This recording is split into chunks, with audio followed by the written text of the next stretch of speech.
சரியா? சோ அடுத்தது நம்ம பார்க்க போறோம். ஆ 12வது அதிகாரம். 12ನೇ ಅಧ್ಯಾಯವನ್ನ ನಾವು ಗಮನಿಸಿಕೊಳ್ಳೋಣ. இன்னைக்கு நமக்கு டைம் இருக்குமான்னு தெரியல. 12வது அதிகாரம் 13 பார்ப்போம். அப்புறம் நம்ம வந்துட்டு 14 வந்து இன்னொரு நாள் முடிப்போம். ಸಮಯವಿದ್ರೆ 14ನೇ ಅಧ್ಯಾಯವನ್ನು ನೋಡೋಣ. ಇಲ್ಲ ಅಂತಂದ್ರೆ 12, 13ನೇ ಅಧ್ಯಾಯಗಳನ್ನ ಈ ಒಂದು ದಿವಸಗಳಲ್ಲಿ ಗಮನಿಸಿಕೊಳ್ಳೋಣ. சரி, இங்க 12வது அதிகாரத்துல என்ன இருக்கு? தேவன் பிளஸ் தேவனுடைய சபை. ஆப்போசிட் யாரு? இன்னொரு சைடு ஏரோது ராஜா. ಅಲ್ಲಿ ನೋಡ್ತೇವೆ ದೇವರು, ದೇವರ ಸಭೆ. ಇನ್ನೊಂದು ಭಾಗದಲ್ಲಿ ನೋಡೋದಾದ್ರೆ ಹೆರೋದ ಅರಸನ್ ಎಂಬುದಾಗಿ. ஒரு டைம் என்னாச்சு? யோவான், யாக்கோபுன்னு ஏசப்பாவோட 2 சீசர்கள் இருந்தாங்க. ಅಲ್ಲಿ ಯೇಸು ಕ್ರಿಸ್ತನ ಶಿಷ್ಯರಾಗಿರ್ತಕ್ಕಂಥ ಯೋಹಾನ ಮತ್ತು ಯಾಕೋಬರು ಎಂಬುದಾಗಿದ್ದಾರೆ. அந்த யோவான், யாக்கோபு வந்து ஒரு நாள் என்ன கேட்டாங்க? "ஏசப்பா நான் வந்து ஒருத்தர் ரைட் ஹேண்ட் உங்களுக்கு ஒரு லெஃப்ட் ஹேண்டா இருக்கிறோம். ஏசப்பா" அப்படின்னு வந்து கேட்கறாங்க. ಒಂದು ದಿವಸ ಅವ್ರು ಕೇಳ್ತಾ ಇದಾರೆ, ನಿಮ್ಮ ಬಲಭಾಗದಲ್ಲಿ ಎಡಭಾಗದಲ್ಲಿ ನಾವುಗಳು ಇರಬೇಕು ಎಂಬುದಾಗಿ ಕೇಳ್ತಾ ಇದ್ದಾರೆ. ஆண்டவர் சொல்றாரு, "இல்லப்பா, அது எனக்கு நான் குடுக்க முடியாது உனக்கு அந்த பொறுப்ப" அப்படின்னு சொல்றாரு. "நீ உன்ன தாழ்த்து" அப்படின்னு ஆண்டவர் சொல்றாரு. ದೇವ್ರು ಹೇಳ್ತಾ ಇದಾರೆ, ನನ್ನಿಂದ ಅದನ್ನ ಕೊಡೋದಕ್ಕಾಗೋದಿಲ್ಲ, ನಿನ್ನ ನೀನು ತಗ್ಗಿಸಿಕೋ ಎಂಬುದಾಗಿ ಅವ್ರು ಹೇಳ್ತಾ ಇದ್ದಾರೆ ಆ ಭಾಗದಲ್ಲಿ. அந்த யாக்கோபு என்ற இயேசு கிறிஸ்துவோட சீசன என்ன பண்ணாரு ஏரோது? என்ன பண்ணாரு அவர? ஆ பட்டயத்தால 2வது வசனம். பட்டயத்தால 12வது அதிகாரம் 2வது வசனம். பட்டயத்தால அவர வந்து வெட்டி சாவடிச்சுட்டார். ಅಲ್ಲಿ ಯಾಕೋಬನನ್ನ ಯೇಸು ಕ್ರಿಸ್ತನ ಶಿಷ್ಯನಾಗಿರ್ತಕ್ಕಂಥ ಯಾಕೋಬನನ್ನ ಕತ್ತಿಯಿಂದ ಕೊಲ್ಲಿಸಲ್ಪಟ್ಟಿದ್ದಾನೆ ಎಂಬುದಾಗಿ. சோ ஒரு சீசர் செத்துட்டார். ಒಬ್ಬ ಒಬ್ಬ ಶಿಷ್ಯ ಸತ್ತಿದ್ದಾನೆ. இப்போ அதெல்லாம் ஜனங்களுக்கு யூதர்களுக்கு ரொம்ப சந்தோஷம் ஆயிருச்சு. கிறிஸ்டியன் ஆவாத யூதர்கள் நெறைய பேர் இருந்தாங்கல்ல, அவங்களுக்கெல்லாம் ரொம்ப சந்தோஷம் ஆயிருச்சு. ಅಲ್ಲಿ ಕ್ರೈಸ್ತರಾಗದಿರ್ತಕ್ಕಂಥ ಯಹೂದರಿಗೆ ಅದು ತುಂಬಾ ಸಂತೋಷವಾಗಿ ಕಾಣಿಸ್ತಾ ಇತ್ತು. உடனே என்ன பண்றான்? பேதுருவ அரெஸ்ட் பண்றான். அடுத்தது பேதுருவ வெட்டலாம் அப்படின்ட்டு பேதுருவ அரெஸ்ட் பண்றான். ஏரோது ತಕ್ಷಣದಲ್ಲಿ ಹೆರೋದನ ಏನ್ ಮಾಡ್ತಾ ಇದ್ದಾನೆ, ಪೇತ್ರನನ್ನ ಆತನು ಹಿಡಿದು ಹಾಕ್ತಾ ಇದ್ದಾನೆ. அரெஸ்ட் பண்ணிடுறான் பேதுருவ. ಆತನನ್ನ ಸೆರೆಗೆ ಹಾಕ್ತಾ ಇದ್ದಾನೆ. சோ உடனே என்ன ஆகுது? சர்ச்சுக்காரங்க எல்லாம் சேர்ந்து சபையெல்லாம் சேர்ந்து ஜெபிக்கிறாங்க. சபையெல்லாம் கூடி இருந்து ஜெபிக்கிறாங்க. யாரோட ரிலீஸ்க்காக? பேதுருவோட ரிலீஸ்க்காக ஜெபிக்கிறாங்க. ಅಲ್ಲಿ ಪೇತ್ರನದ್ದು ಬಿಡುಗಡೆಗಾಗಿ ಸಭೆಯವರೆಲ್ಲರೂ ಸೇರಿ ಒಮ್ಮನಸ್ಸಿನಿಂದ ಅಲ್ಲಿ ಪ್ರಾರ್ಥನೆಯನ್ನ ಮಾಡ್ತಾ ಇದ್ದಾರೆ. பாருங்க 5வது வசனம் படிங்க. 12வது அதிகாரம் 5வது வசனம். ಅಲ್ಲಿ 12ನೇ ಅಧ್ಯಾಯದ 5ನೇ ವಚನ ಓದ್ರಿ. அப்படியே ம். பேதுரு சிறைச்சாலையிலே காக்கப்பட்டிருக்கையில் சபையார் அவனுக்காக தேவனை நோக்கி ஊக்கத்தோடே ஜெபம் பண்ணினார்கள். ஊக்கமாய் ஜெபிக்கிறது அப்படின்னா என்ன? ஊக்கமாய் ஜெபிக்கிறது. ಅಲ್ಲಿ ನೋಡ್ತಾ ಇದ್ದೇವೆ ಎಡೆಬಿಡದೆ ಪ್ರಾರ್ಥನೆ ಮಾಡುವಂತದ್ದು ಅಂತಂದ್ರೆ ಏನು? ஊக்கமாய் ஒரு காரியத்துக்காக நம்ம ஆண்டவர்ட்ட நம்ம போய் மன்றாடி ஜெபிப்பது. ಅಲ್ಲಿ ಎಡೆಬಿಡದೆ ದೇವರಲ್ಲಿ ಪ್ರಾರ್ಥಿಸುವಂತದ್ದು ಕಾರ್ಯಗಳು. பாருங்க, இப்போ ஒரு காரியம் வந்து நம்மளுக்கு புரியல இதுல.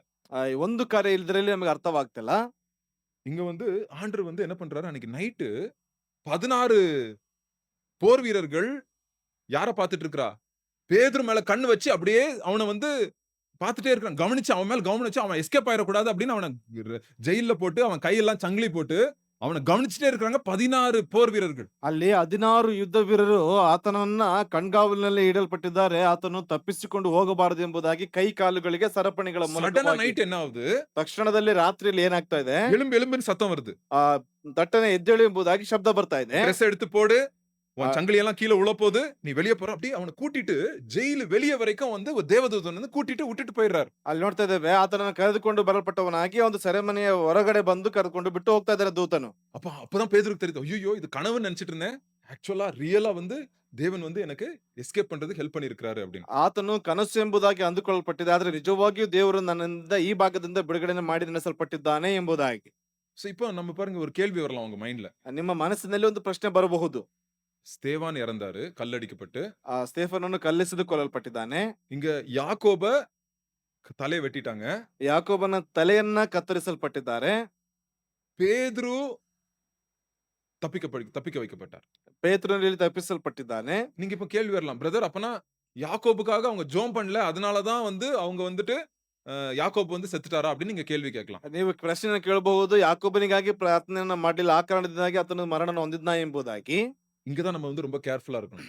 ಇಲ್ಲಿ ನಾವು ಬಹಳ ಜಾಗರೂಕತೆ ಉಳ್ಳವರಾಗಿರ್ಬೇಕು. தேவன் ஒருத்தருக்கு ஒரு திட்டத்தை வைத்திருப்பார். ದೇವರು ಒಬ್ಬೊಬ್ಬರಿಗೆ ಒಂದು ಕಾರ್ಯ ಯೋಜನೆಯನ್ನ ಇಡಲ್ಪಟ್ಟಿದ್ದಾರೆ. யாக்கோபு ஆண்டவர் சீக்கிரம் கூப்பிட்டுக்கிட்டாரு. ಆ ಯಾಕೋಬನನ್ನ ಬೇಗವಾಗಿ ಅವರು ಕರೆಕೊಳ್ಳಲ್ಪಟ್ಟಿದ್ದಾರೆ. பேதுரு இன்னும் கொஞ்ச நாள் நீ உலகத்துல இருந்து ஊழியம் செஞ்சுட்டு நீ அப்புறம் வா அப்படின்னு ஆண்டவர் வந்து கூட்டிட்டு இருப்பார். ಪೇತ್ರನಿಗೆ ಇನ್ನು ಸ್ವಲ್ಪ ದಿವಸಗಳ ಕಾಲ ನೀನು ಸೇವೆಯನ್ನು ಮಾಡಿ ತದನಂತರದಲ್ಲಿ ಬಾ ಎಂಬುದಾಗಿ ಹೇಳಿರ್ತಾರೆ. ஆண்டவர் யாருக்கு என்ன திட்டத்தை வைத்திருக்கிறார், எவ்வளவு நாள் இந்த உலகத்துல நம்ம இருக்க போறோம்ன்றது நம்ம டிசைட் பண்ண முடியாது.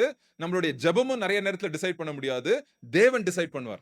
ನಾವು ಎಷ್ಟು ದಿವಸಗಳವರೆಗೂ ಯಾವ ರೀತಿಯಾಗಿ ಇರ್ತೇವೆ ಎಂಬುದಾಗಿ ನಮ್ಮ ಪ್ರಾರ್ಥನೆ ಆಗಿರ್ಬೋದು, ನಮ್ಮ ಒಂದು ಕಾರ್ಯಗಳಾಗಿ ಅದನ್ನ ನಿರ್ಧಾರವನ್ನು ತೆಗೆದುಕೊಳ್ಳುವಂತದ್ದಲ್ಲ, ದೇವರು ಆ ಒಂದು ನಿರ್ಧಾರಗಳನ್ನ So, என்னைக்கும் ತೆಗೆದುಕೊಳ್ಳುವಂತ. ஜெபம் பண்ணும்போது நான் ஜெபிச்சு ஒரு காரியத்தை சாதிப்பேன் அப்படின்னு சொல்லுவாங்க தெரியுமா? அது கொஞ்சம் கேர்ஃபுல்லா இருக்கணும்.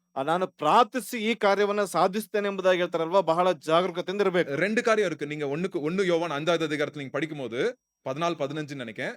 நம்ம ஜெபிக்கணுமா? 1 ಯೋಹಾನ 5:14 ನಾವು ನೋಡ್ತೇವೆ. ಒಂದು ನಾವು ನೋಡುವುದಾದ್ರೆ ಪ್ರಾರ್ಥಿಸಲ್ಪಡಬೇಕು.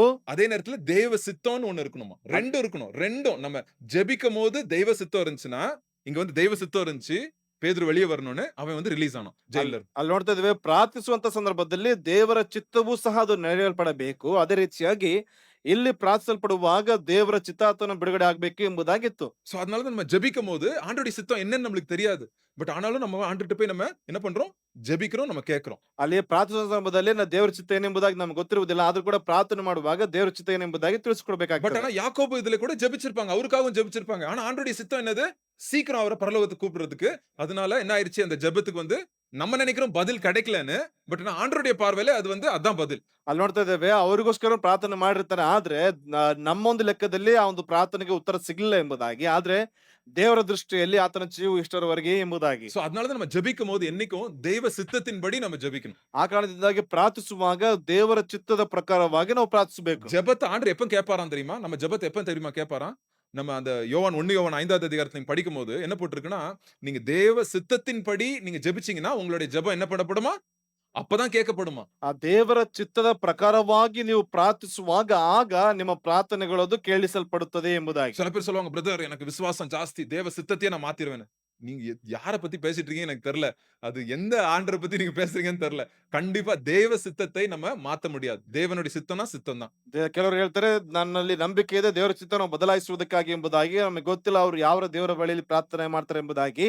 ಖಂಡಿತವಾಗಿ ದೇವರ ಚಿತ್ತವನ್ನ ಬದಲಾಯಿಸುವುದಕ್ಕೆ ನಮ್ಮಿಂದ ಆಗುವುದಿಲ್ಲ. ஆனா நம்ம கண்டிப்பா ஜெபிக்கிறது கண்டிப்பா ஆண்டவர் சொல்றாரு. ஜெபிங்க. நம்ம சர்ச்ல அதனால தான் டெய்லி சாயங்காலம் 7ல இருந்து 8 மணிக்கு நம்ம என்ன பண்றோம்? என்ன ஆண்டவர் பதில் எப்படி தராரோ இல்லையோ, அது இப்படி தராரோ அப்படி தராரோ நம்ம என்ன பண்றோம்? நம்ம ஜெபத்தை நம்ம என்ன பண்றோம்? ஏறெடுத்துட்டே இருக்கிறோம் ஆண்டவர்ட்ட. ಆ ಕಾರಣದಿಂದಾಗಿ ನಮ್ಮ ಸಭೆಗಳಲ್ಲಿ ಪ್ರತಿ ದಿವಸ ಸಂಜೆ ನಾವು ಪ್ರಾರ್ಥನೆಯನ್ನು ಮಾಡ್ತಾ ಇದ್ದೇವೆ. ನಾವು ಪ್ರಾರ್ಥನೆ ಮಾಡುವಂತದ್ದು ದೇವರಲ್ಲಿ ಆ ಒಂದು ಕಾರ್ಯಗಳನ್ನು ಮಾಡುವಂತದ್ದಾಗಿದೆ ಎಂಬುದಾಗಿ. சோ என்ன ஆயிருது? ಇವ್ರು ರಿಲೀಸ್ ಆಗಿ வெளிய வந்துடுறாரு. ಇಲ್ಲಿ ಏನಾಗ್ತದೆ, ಒಂದು ಸೆರೆಮನೆಯಿಂದ ಬಿಡುಗಡೆನ ಹೊಂದಿ ಬರ್ತಾ ಇದ್ದಾರೆ. ஏரோது ராஜுக்கு ரொம்ப கோவம் வந்துருது. ಅಲ್ಲಿ ಹೆರೋದ ಅರಸನಿಗೆ ಕೋಪ ಉಂಟಾಗ್ತಾ ಇದೆ. ஒரு நாள் என்னாச்சு? ஏரோது ராஜா ஒரு வேற ஊருக்கு போறாரு. ಹೆರೋದ ಅರಸನು ಬೇರೆ ಊರಿಗೆ ಅಲ್ಲಿ ಹೊರಡ್ತಾ ಇದ್ದಾನೆ. சூப்பரான Dress போட்டிருக்காங்க. ಉತ್ತಮವಾಗಿರ್ತಕ್ಕಂಥ ಒಂದು ಬಟ್ಟೆಯನ್ನು ಧರಿಸಲ್ಪಟ್ಟಿದ್ದಾನೆ. அங்க அந்த ஜனங்களா சொல்றாங்க, ஏய் பயங்கரமான ஒரு ஸ்பீச் கொடுக்கறாரு அவரு. ಅಲ್ಲಿ ಭಯಂಕರವಾದಂತ ಒಂದು ಉಪದೇಶವನ್ನು ಅಲ್ಲಿ ಕೊಡ್ತಾ ಇದ್ದಾನೆ. 22வது வசனம் 12வது அதிகாரம் 21 22 படிங்க. 12வது அதிகாரம் 21 22. 12ನೇ ಅಧ್ಯಾಯ 21 22ನೇ ವಚನವನ್ನು ನೋಡಿಕೊಳ್ಳೋಣ.